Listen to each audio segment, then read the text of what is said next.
Assalamu alaikum. Good evening, ladies and gentlemen. My name is Harith Iskandar, and welcome once again to What's Going on Malaysia, coming to you live on my Facebook, on my YouTube, on my Twitter, and I'm on live on Twitter Space as well. Hello, Twitter Space listeners. Hi, Ree 315 and Stencer. Everyone out there, it's good to be back. I've been away for quite a while. I've not been doing these lives for quite a while. And I thought, you know what? No other time to jump back into it since we are on the brink of the you-know-what, the PRU15s hashtag. Oh, my God. We have got so much to talk about. And this is not going to be a conversation. I'm not just going to be talking to myself.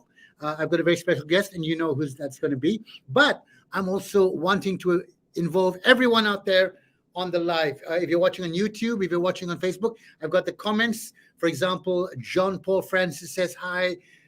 Deb Snick Lim says salam. Miss your live sessions. 1923561 is watching all the way from Kuching. What's up, Kuching? Yusuf, Linda Go, good evening. Also on my Twitter space, Amir's listening in. Just to show you that I'm not lying. I've got, if you're more into Twitter, you can join me on Twitter Space. Go to Harith Iskandar, and I can guarantee you tonight, ladies and gentlemen, the topic, the things we're going to talk about. Frankly speaking, I don't even know what we're going to talk about, but I guarantee you, it's going to be, in the words of the Malays, panas, begitu panas. Because, you know, we love drama. We love drama so much that we change our prime minister almost faster than the Facebook lag, which is 27 seconds. You blink your eye, open it up, you got a new prime minister. And we may be on the brink of having even newer prime minister. But you know what? That's an old story. Let's not talk about that. Guys, I'm going to jump straight into it.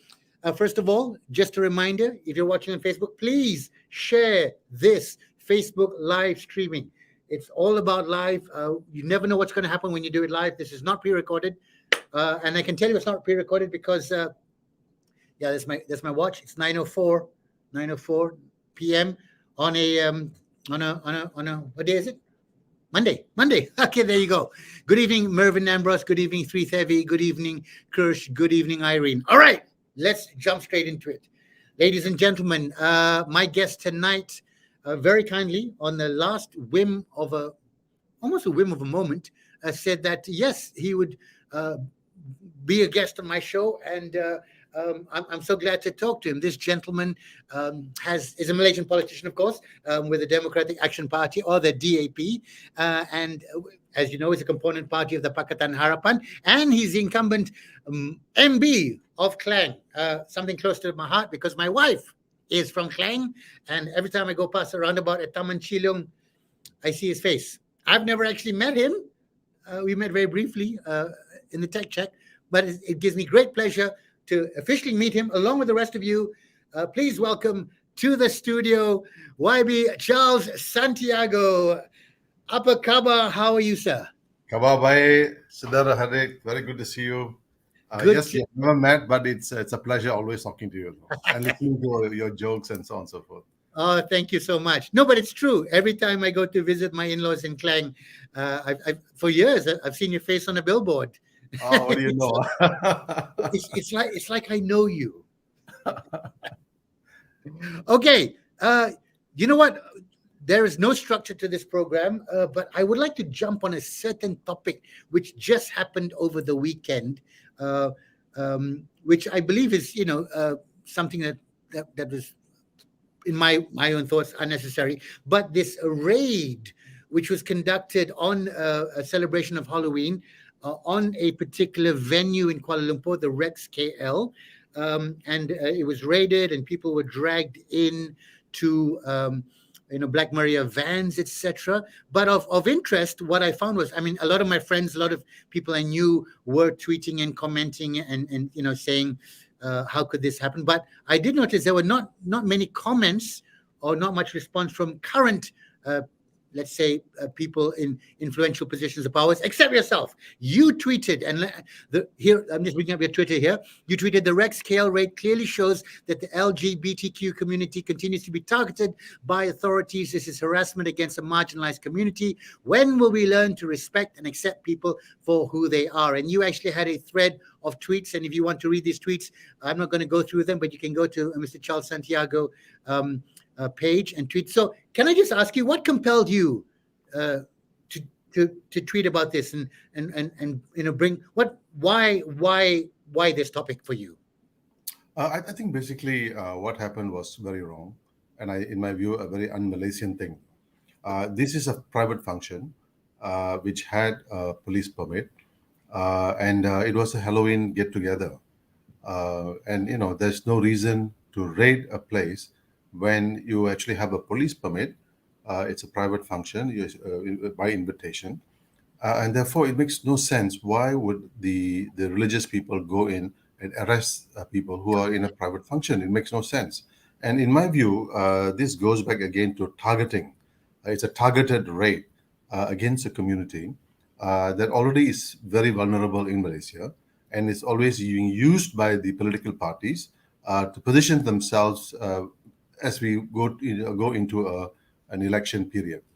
So, in my view, I saw it as something that that human rights activists like me should comment, should make our position clear, that people have a right, and that right, you and I might disagree on that right, but they have a right to do what they did, which was have a private meeting, got the police permit. It was a Halloween function, and of course, people come with Halloween function with all kinds of dressing. So you can't go and pick one out and say, hey, why are you wearing, a ear stud, for example? Or why are you wearing a long hair? Why are you looking like Elvis Presley, for example? I mean, this is Halloween after all. So, I mean, those who are doing it clearly don't understand what Halloween is about. But they were using that to target a community which is already very highly vulnerable. And I think this is not fair. Okay, and I don't know if I can ask you this, but why do you think there was, or there seems to be, maybe I didn't follow all the social media, there seems to be a rather deafening silence from the rest of, I don't want to use the word politicians, but people of influence. No, as far as I know, no one else really commented either way about it. Would you know why that is? Well, I can't answer for for the rest, but I think this is something, this intolerance that we find is increasingly something that is becoming pronounced in Malaysia. And my view is also that the political parties are positioning themselves before an election, and through this they're trying to say I'm more Muslim than the others. And if you can see some of the comments on Facebook, people have gone as far as saying that this is an Islamic state, which is not the case. So you can clearly see how this whole thing is being spun by a variety of groups to show that this kind of gatherings, Halloween gatherings, are not Malaysian and not Islamic. I mean, it makes no sense to me. Just look what's happening in Iran, for example. So what's happening in Iran? Oh, well, you should know. Yeah, The women I are know. all up in arms. The women are all up in arms again, and the men have joined them. And there's a massive social movement to protect the rights of women. Yes. Okay, just taking two steps back, you were talking about politicians positioning themselves coming up to the election. Now, to the layman, when you say politicians are positioning themselves coming up to the elections, I don't know if most people understand exactly, number one, what that means. Number two, why the need to position?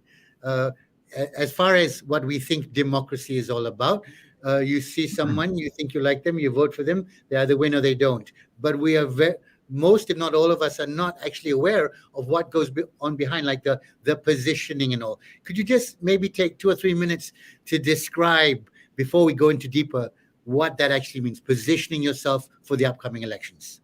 Well, I think in Malaysia, we have our lives, our social life, our economic life, our political life, and our religious life is very much defined by race and religion.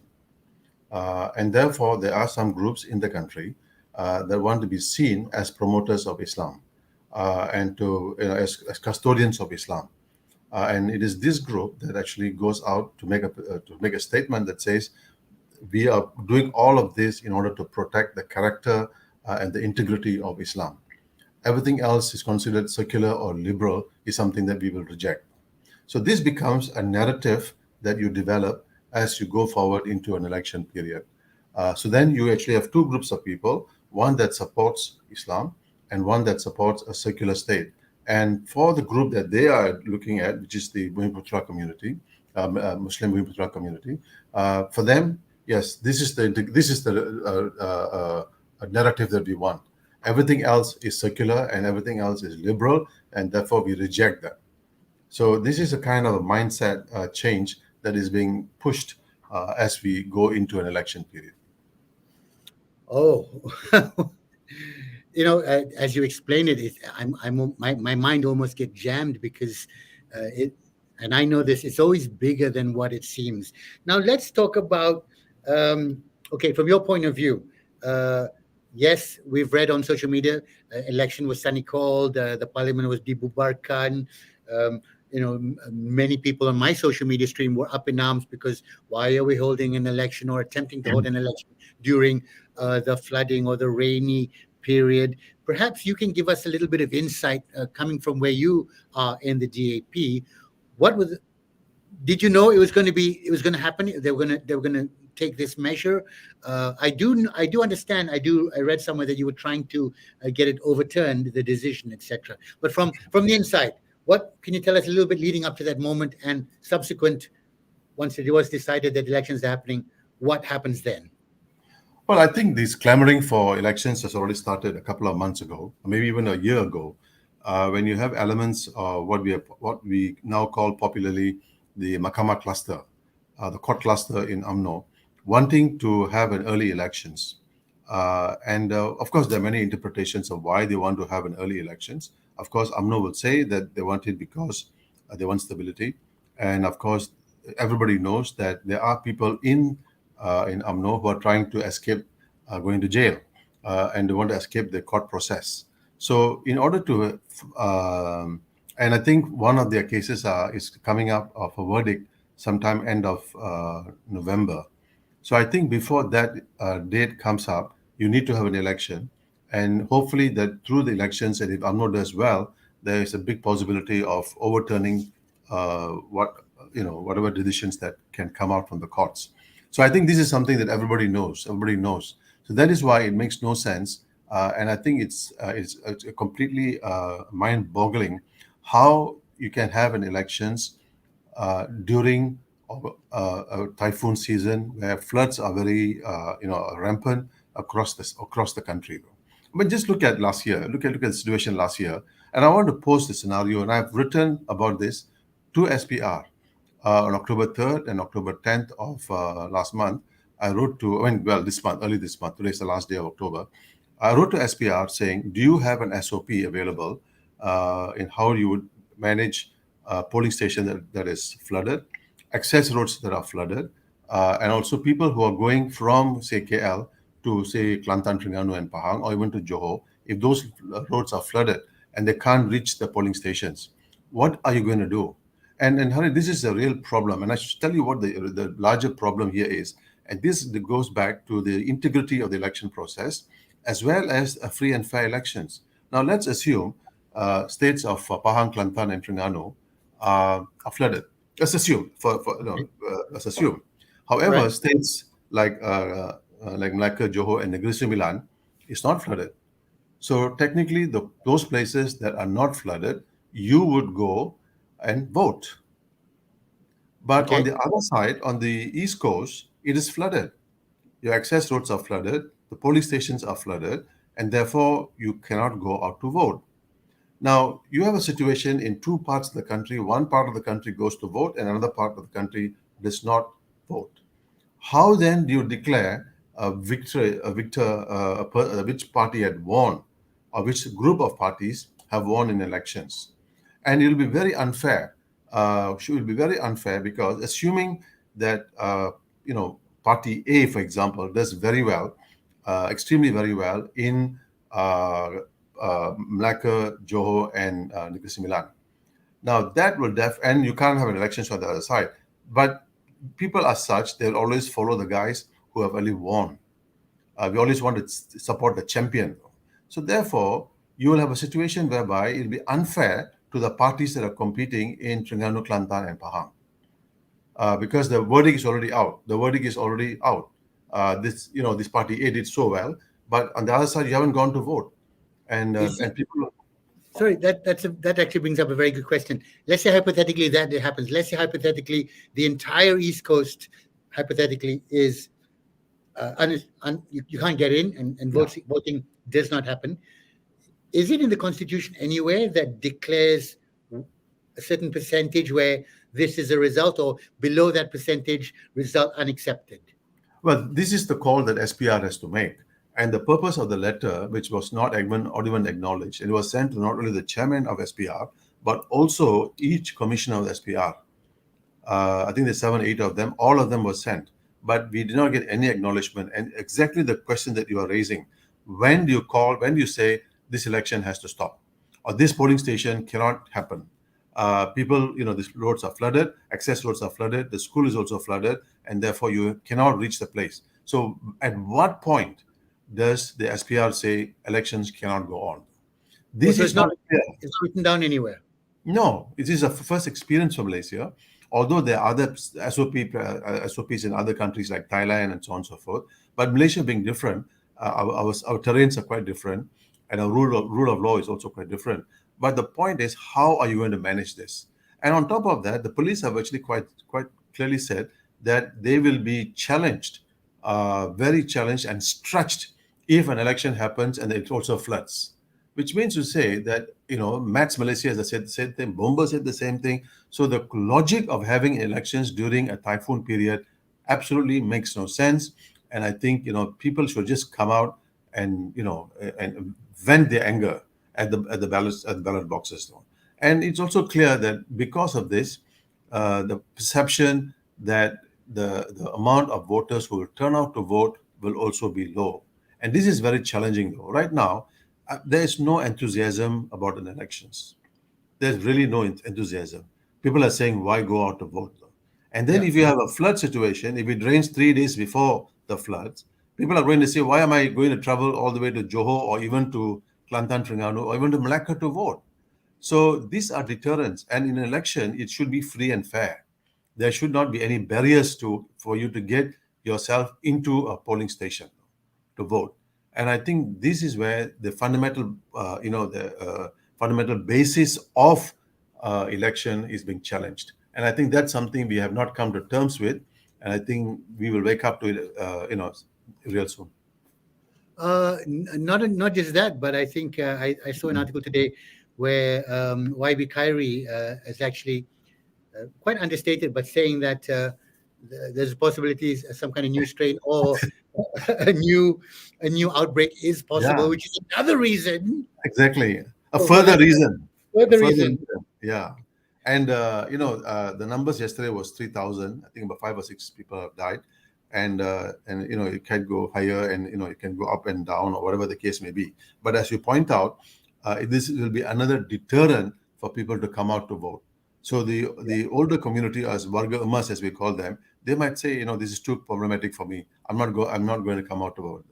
So that is why I think basically we really have to rethink. This is an opportunistic elections in order to ensure that people are not see jail sentence.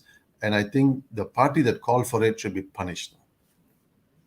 Okay, harsh words right there. No, that is the only best way to describe the situation. Everyone out there, if you're watching, please throw in some questions. Anybody in Twitter Space, if you've got a question, indicate to me on Twitter Space that you want to ask a question. I'll bring you up on audio, and you can ask your question as well. Anybody on the Facebook or YouTube, if you've got a question and if we spot the question, let me know. Okay, in fact, hold on a second. We do have a question right here. So okay. So how will the EC reconcile potential flood SOPs and the constitutional requirement to call for elections within a specific time frame? Did we just we kind of covered that, didn't we? Or We did. In the 119, Article 119 of the Federal Constitution actually says that voting is a right. And therefore people must exercise that right.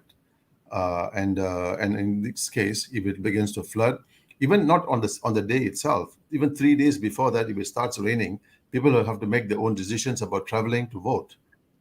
They will say, if it's heavy rain, am I going to make it to Kelantan? Am I going to make it to Terengganu? Am I going to make it to Johor? So already the deterrent element starts, and that is why it doesn't work.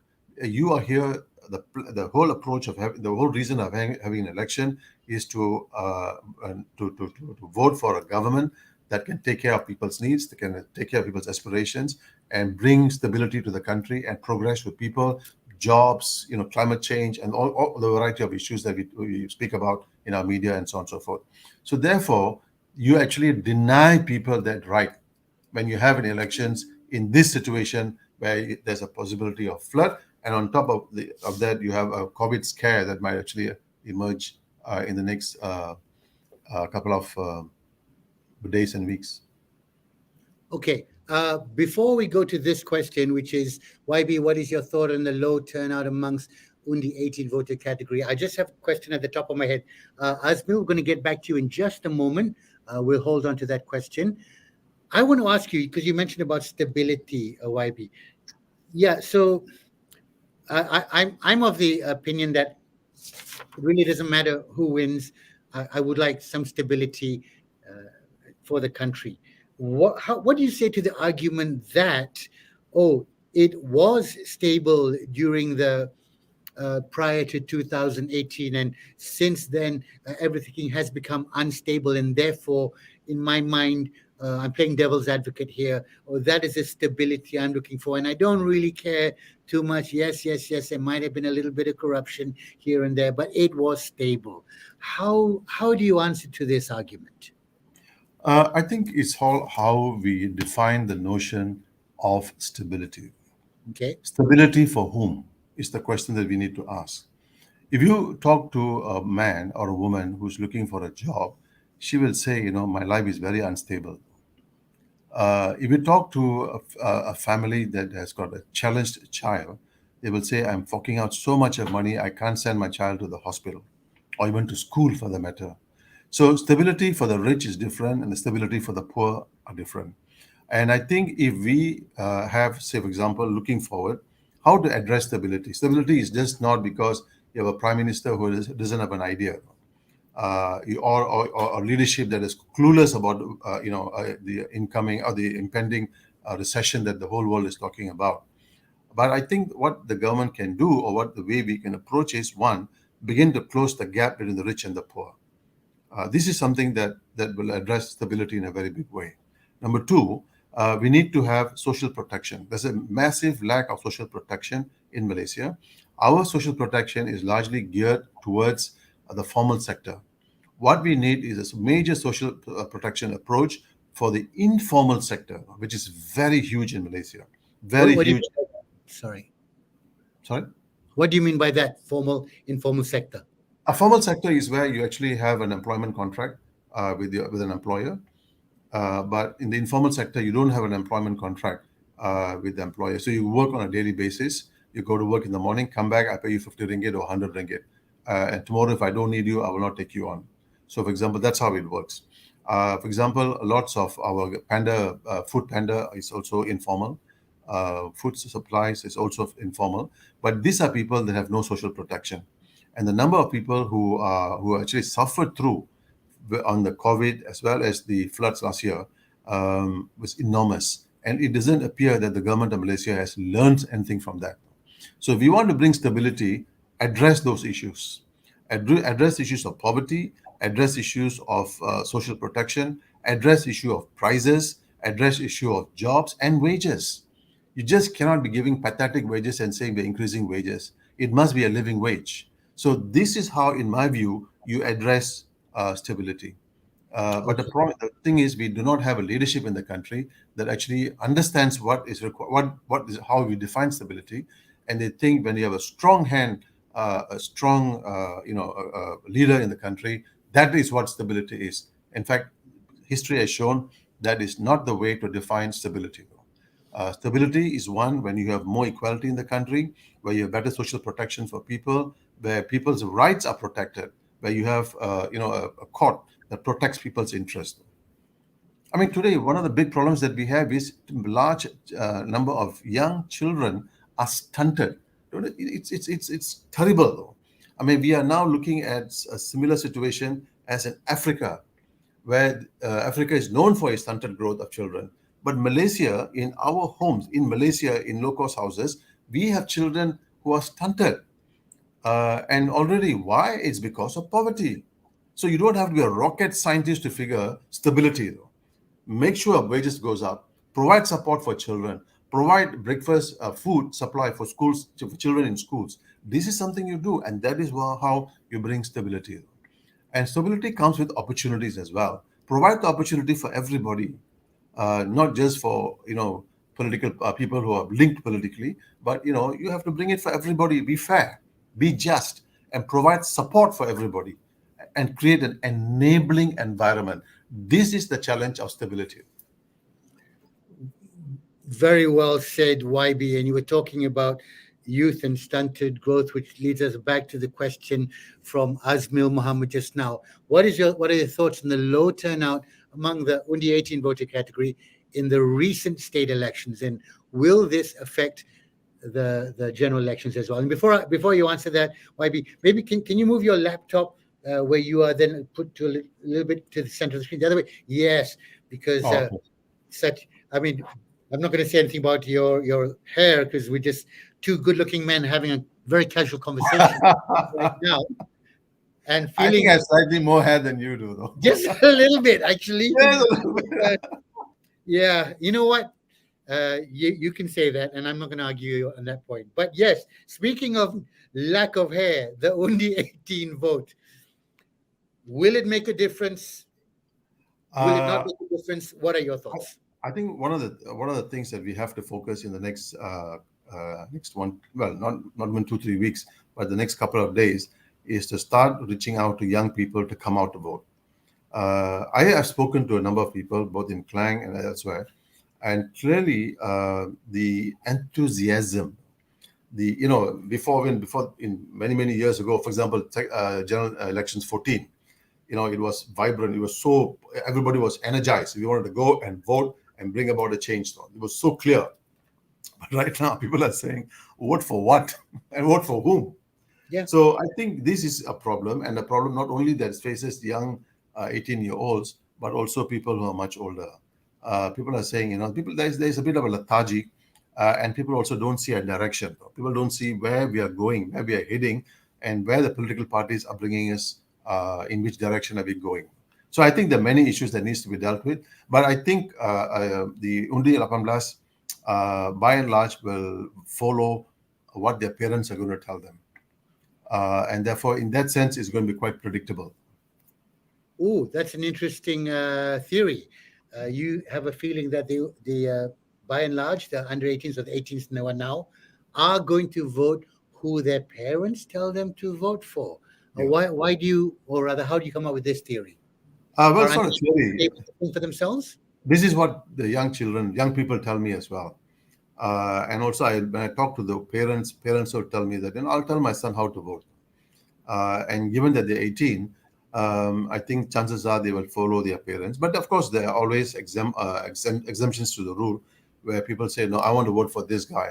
I want to vote for this. But if I were an 18-year-old person, I would vote for a party that provides me jobs, good jobs, decent jobs, wages, providing me wages, and also at 18, I also want to make sure that I can get a good education in the university level or at least at TVET, a vocational level. So I think this is what they should be. But it is also a failure of our school system. We don't Ah, prepare our young people, especially the 17, 18s, to vote and also to think through, how government works, for example, how the courts work, separation of powers, and so on and so forth. This is something that they do in high school in Europe as well as in America, even in Japan, even in Indonesia, though. But in Malaysia, we don't do that.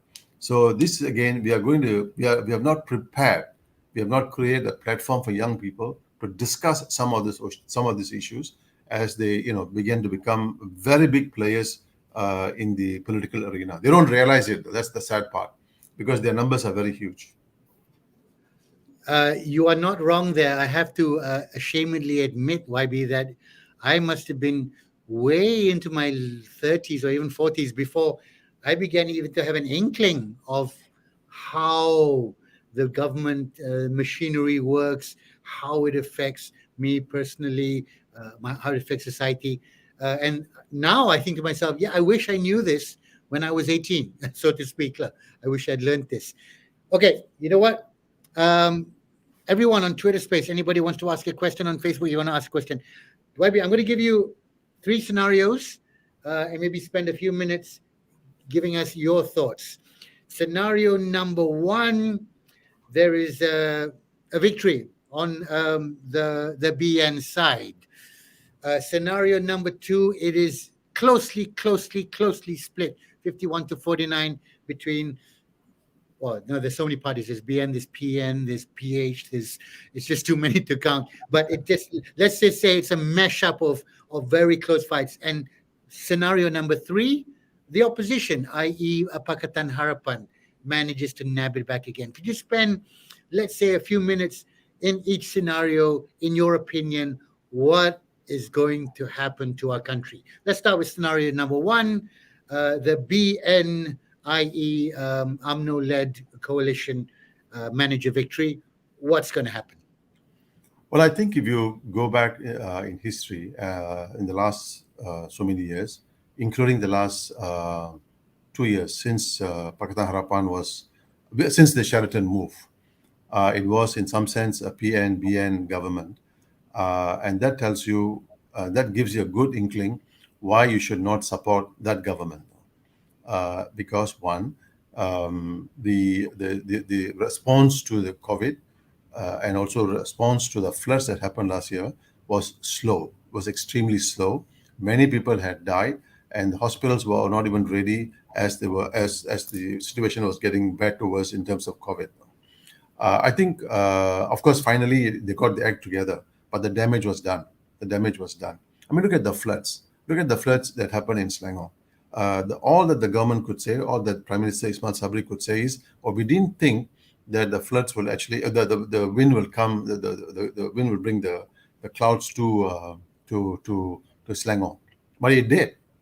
It did, but it took them at least a good week to respond to some of the critical areas like in Klang, in Sri Muda, and so on and so forth, which led to at least about 54 people dying in those areas. So the government was flat-footed, completely flat-footed.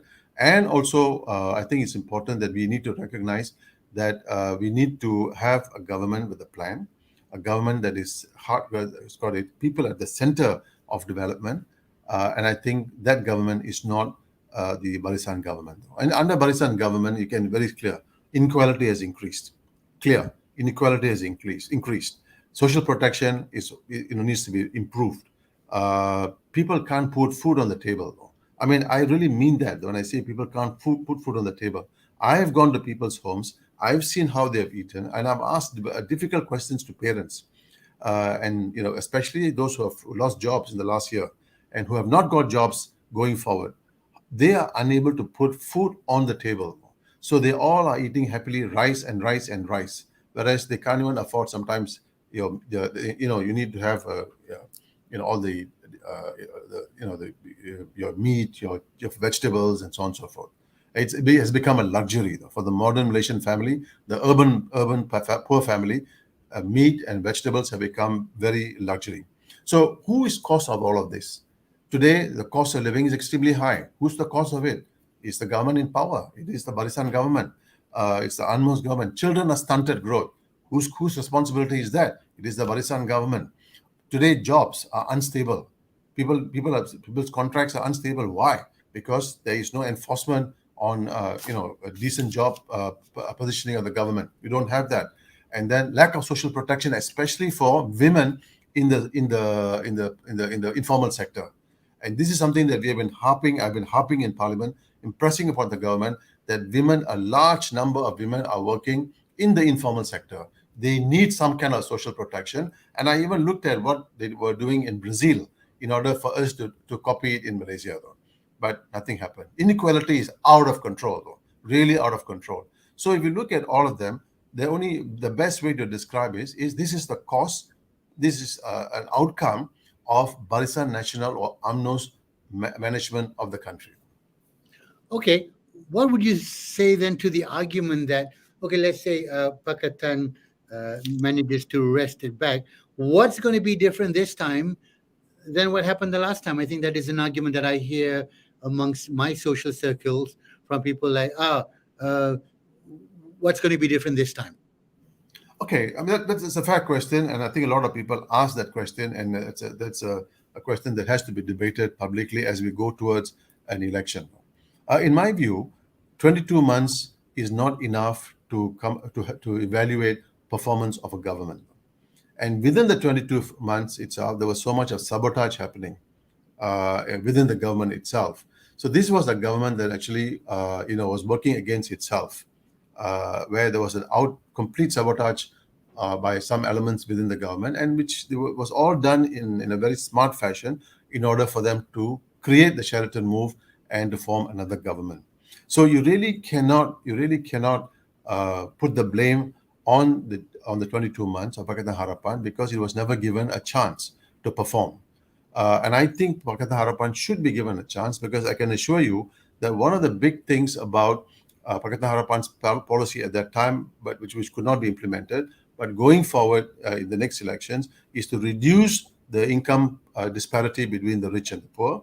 And Pakatan Harapan will definitely have a better climate change policy, including deforestation. And here I would like to encourage our Malaysian leaders, or whoever the next prime minister is going to be, to follow what President Lula of Brazil is going to do in the next couple of days. He's going to come out with a big policy on deforestation. And deforestation is a big problem of why flooding is taking place in, say, Kelantan, Terengganu, as well as in Kedah, and some parts of Selangor as well. So I think these are issues that has to be done.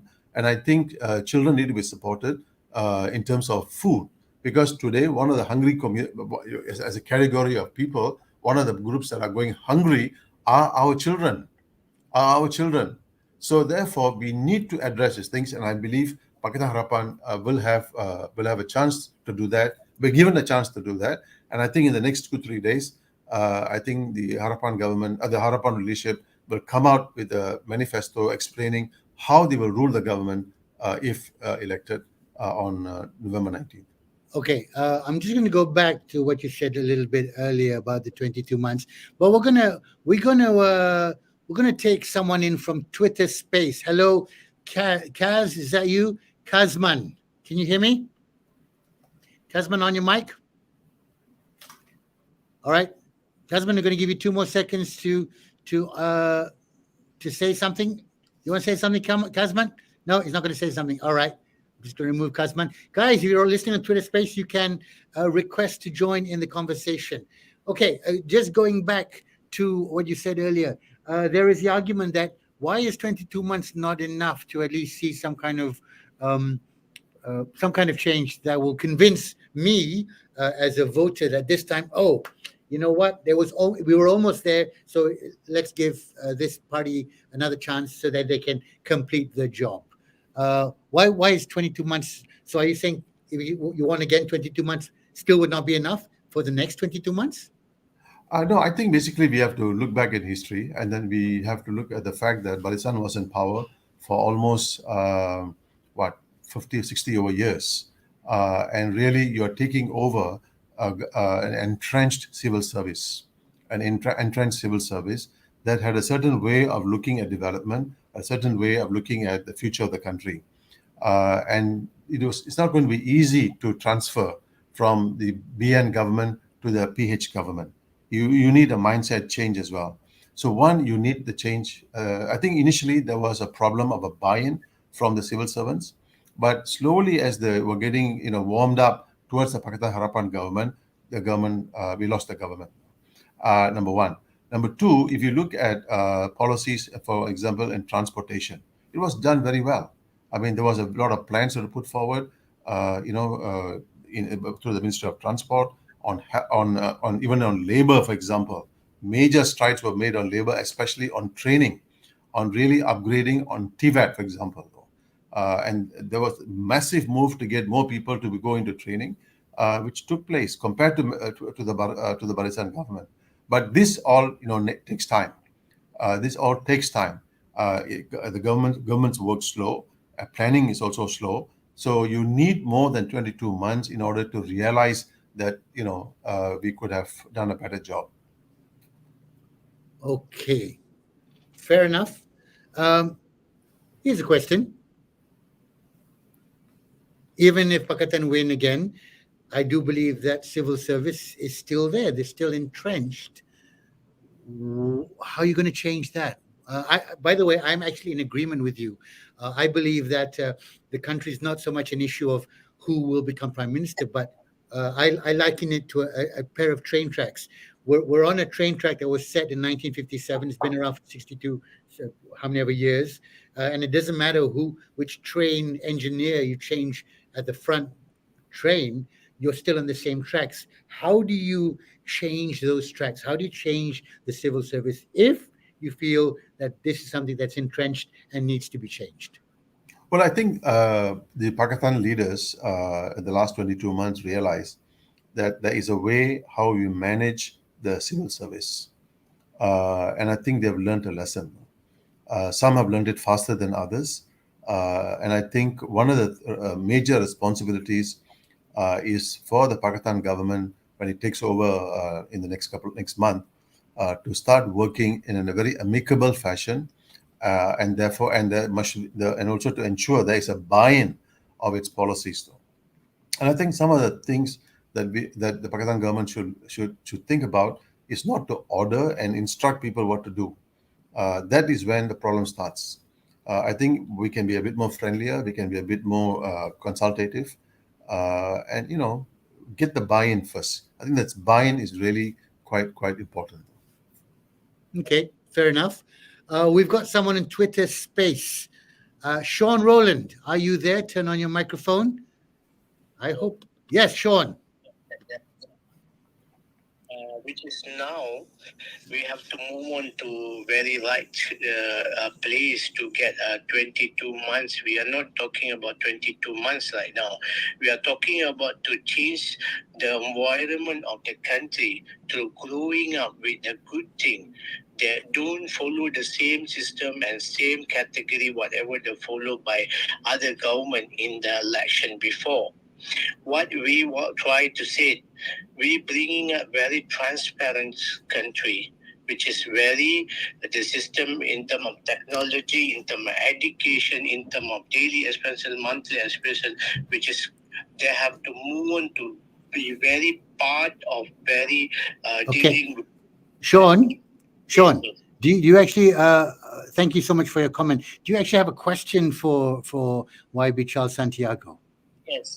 But what is the challenges on if, like, say, Pakatan Harapan will be lead the country? What is the challenge? The first thing will be step into the country to get a good place in the society. Okay, so what are the challenges that Pakatan will face if they get into the government? Thank you so much, Sean, for your question. Anybody on Twitter Space also make a request. So, yes, YB, what would the main challenge be? I think one of the biggest challenges that we have is to improve our system of education. And while strides have been made, but it is not comparable to our neighbors, whether it's Thailand, Singapore, or even Indonesia. One of the biggest complaints of employers today is that although some of our students coming out of local universities, have a degree, but that degree does not really allow them to get their job done in an efficient and an effective way. So, for example, speaking of English is important. You might be an trained engineer for having a degree, but you're unable to actually use your skills in real life. And therefore, employees themselves have begun to sieve the employment of in their particular companies. If you are a foreign graduate, 4-year degree, you get priority. If you are 3 years overseas and 1 year in Malaysia, you get priority. If you get 2 years overseas and 2 years in Malaysia, you have a priority. But if you do all 4 years in Malaysia, you are the last. So that tells you how employers rate your university and how they feel that you fit that into their organization. So clearly, that is a marker for Malaysia that we really need to improve our system of education. Number two, there must be a major effort to digitalize, especially the small and medium industries, and bring them up, push them up to a level that they can compete effectively at the global marketplace. This is really an important a responsibility of any government that comes into power to support small and medium industries in the service sector, in the production sector, in manufacturing sector, in order for us to really compete effectively with other countries who are catching up and who are actually overtaking us. For example, Vietnam has overtaken us, clearly. Indonesia has got massive plans and they've overtaken us. I'm just a bit worried if the same system happens, we might be competing with Cambodia and Laos. This is a bit dangerous. Okay. Yeah. To be honest, I've kind of got that fear as well. Twitter space, Umar Dol Haji, are you on? Have you got your microphone on? Yeah. Yes, Umar, where are you listening to us from? Yeah, I'm from KL, Kuala Lumpur, Bandar Terasa, actually. Okay. Umar, do you have a question for YB Charles? Yeah, Babi Charles. So, on the day of my working, I asked two of my Malay colleagues in the office. They are both in Klang. So they support in the end. Tapi dia akan undi for you in Klang. So it's a bit, I just like terkejut. Then I just Googled and then saw your name. So they said that you did very good in Klang. So right now I just want to know, what did you do? Number one. Number two, do you agree that right now people sekarang ni more beyond parties, it's more like to individual on the certain area. Thank you.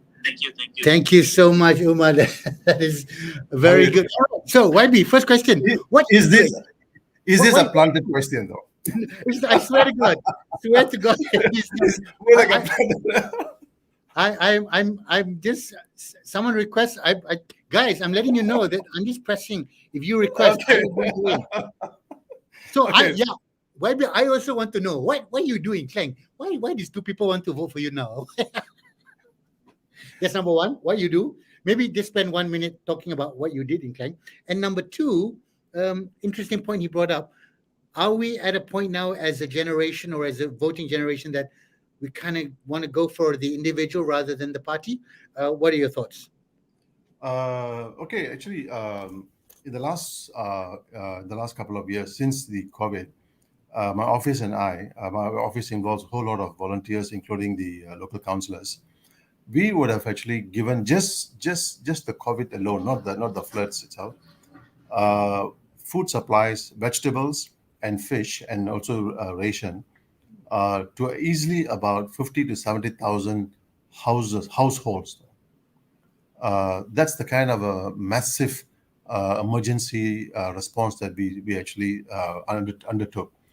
We did it over a period of 7 to 8 months, targeting different areas of Klang. And Klang is very big, though; it's huge.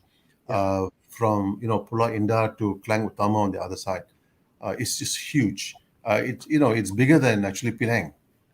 In the whole, it's almost bigger. Our population of Klang, including Kota Raja and also Kapar, is about 1.5 million. It's bigger than Penang. So we actually undertook a huge while everybody was, in their house, protecting themselves, my volunteers and I were out there providing the vegetables, providing the food, making sure people had food at home, and so on and so forth. And then during the COVID, during the floods, we also did a massive outreach to especially to poor homes in Pulau Indah, and also in Telogong, and also to other areas in Bandar Baru, Klang, Klang Utama, and so on. And I tell you, the floods, actually, I woke up thinking, I mean, we talk about floods, though. I mean, we talk about floods, we think it's only 3 feet of water, 2 feet of water, 2 feet of water, and so on.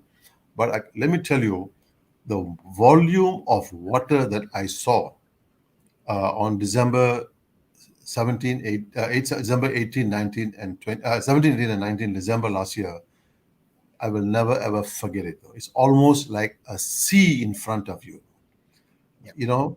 And sometimes, you miss you don't know where the sea stops and where the river stops and where the land stops. And I can tell you, the outpouring of people providing support to my office so that we can bring food to the mosque, to the temple, to the churches, and to the schools was overwhelming. It was phenomenal, I must say, though. So during the period of the 3-4 days, and subsequently up to January of early this year, we would have given tons and tons of money out, and we also got lots of support from people. And a lot of people lost everything in their homes, especially in Telogong, in Prajorit, in some of these areas. People lost everything, Kampung Nelayan, everything, because they are the closest to the sea, and they got wiped in the first instance, and they had nowhere else to go, and they had nothing at home. So we provided the kettle, the cooker, the mattress, you just name it. It was just given, and the Klang people came out and donated and donated and donated, and we took advantage of the donation, and we just distributed it to everybody who needs it. And that is why I think we really have to take care of, really have to manage climate change in a most effective and efficient way. If it happens again, though, if it happens again, the devastation will be enormous. So my office, we did a seminar actually on climate change and the impact on coastal floods, and also, and based on that, we came up with some ideas. And the recommendation that was made is for Klang to rethink its drainage and irrigation system. I raised it with the minister at the economic planning unit, and initially, when my discussions, he was quite evasive because it requires lots of money and so on. But then I reminded him that two of the biggest ports in Malaysia are based in Klang, Port Klang, and this is where your import and export takes place. And if you can't do that, if Klang goes down, that means the whole country goes down. And therefore, they really have to do something about this. And I've spoken to the Menteri Besar of Selangor, together with the EXCO member of Selangor in charge of engineering and infrastructure development. And I forwarded the plan to them as well. And it's now up to the state government to take it up further. And also, the person who hopefully will replace me in Klang will take up the issue to fight on and get the changes that are necessary for climate change mitigation. You do bring up a lot of good points, especially since you were in the thick of the action last December.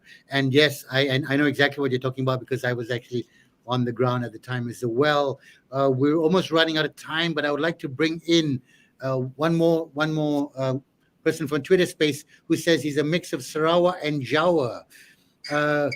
Rustwin, is your microphone on, Rustwin? Yes, Harid. Yes, sir. You have a question for. First of all, where are you listening to us from? I'm listening from small island, Labuan. Oh, you're in Labuan. Fantastic. Yep. And you have a question for YB. Right. YB, what are your thoughts looking at the current situation and looking back the previous two governments? I don't think they're going to be a simple majority win.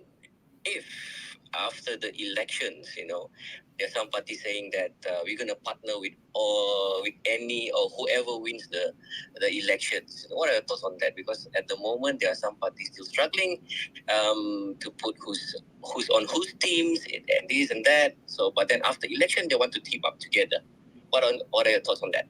Yes, actually, a very good question. Thank you so much, Rustwin. Yeah, this is, I think, the concept of the kingmaker, where a smaller party with only a few seats, doesn't commit themselves to a particular cause or a particular side, and are only going to do so after the election. What are your thoughts on that? I think let me answer this question together with the question that was raised by Che Omar from Tun Razak, where he said, are we going to vote for individuals or are we going to vote for the party? Though Hmm. I think there is a thinking in on the ground right now. Even till today, some people were talking to me about it. That I think the candidate, the value of the candidate, is going to be scrutinized further compared to before. Before, you have this notion that if you put this guy under this banner, just because the banner is there, the guy will win. But I think people have become a bit more smarter. People are now much more introspective. People are much more analytical, and people are more interested in who they're actually voting for, whether the person has got track record, whether the person has got somebody who's reliable, ethical, and so on and so forth. So I think, to answer Omar's question, yes, the candidate is going to be the issue, then only the party, then only the party. So I think the party leaders really have to come to terms with that they need to put somebody there who is credible, who's able to link up with the local community and fight and struggle with the community to go forward in whatever plans that they have. But coming back to the second question raised by our colleague from our friend from Labuan, this is a very challenging question. There are many speculations that are there that says that one, UMNO will win hands down, and they will tell you how many numbers that they have. Number two, there's another group of people that are saying that it will be close call, a very close call. You never know who's going to win. Then there will be horse trading at that time and so on and so forth. That also is possible. But my view is this, that a lot of these assumptions that people are making does not take into consideration the voter turnout. The voter turnout, how it is going to, who's it going to favor though? In general, when there's a low voter turnout, it favors UMNO Barisan Nasional. And this is not good. That's why people have to come out to vote. Everybody has to come out to vote in order to ensure that Pakatan Harapan wins. Number two, we still have not thought through how the Undi 18 is going to work out. How people who are 18, 19, 20 years of age, how are they going to think through the elections? And my view, when talking to young people, 18, 19, 20, and 21, for them, clear in their mind is about jobs, is about wages, is about education. So those parties that actually can respond to them in terms of better wages for workers, not the 1,500 that we have, but much higher than that, more possibilities of education, mobility, opening up the space in the government, in the public education, so that more people can go for example, in TVET also, and also to rethink TVET also might be important. Today we do TVET after Form 5, but it might be good to bring TVET, to start TVET after you have Standard 6, for example. And that actually takes care of the number of people who are dropping out from schools, which is very, very high and shocking. So in order to address that issue, TVET should be actually brought earlier. So I think we don't know how the 18-year-old people are going to respond. And I think only when the election formally starts next week, you will have a better sense of how things are going to vote. I think it's a bit premature now to say who's going to win. And on that note, And also, I forgot, it all depends on whether it rains and whether it floods. If it rains and floods, then we're asking for trouble. And it is my sincere hope that we don't reach a situation where we have to ask for trouble. YB Charles Santiago, thank you so much for sparing this 1 hour with us on what's going on in Malaysia. Before we go, any final words you'd like to say to everybody? Thanks for having me. Thanks for having me and all the difficult and tough questions, and also the planted question though. Now people are going to ask me, did you plant that question though? Now you ask Harid Iskandar. He's the one who asked the question. But thanks for having me though. Thank you very much. Yeah, a pleasure. I promise you that was not a planted question, but this is planted. Tomorrow is your birthday, is it not? It is. How did you get Happy that? birthday to you. Happy birthday to you. Happy birthday to Charles Santiago. Happy birthday to you. Thank you very There much, you sir. go. Thank you. Thank you. So what is it? You're going to be 43 next year, tomorrow, 44, around there? A bit around there, though. Just- 48, maybe. I'm close. I'm close. Once again, thank you so much, Charles. I really appreciated your time. There were so many questions that we couldn't get answered. And guys, I'm so sorry. It's not that I don't want to get to all the questions, but literally, you're not going to solve the nation and answer all the questions in just one sitting. So once again, say thank you so much to Mr. Charles Santiago, and we wish you all the best. And thank you again for spending your time with us, sir.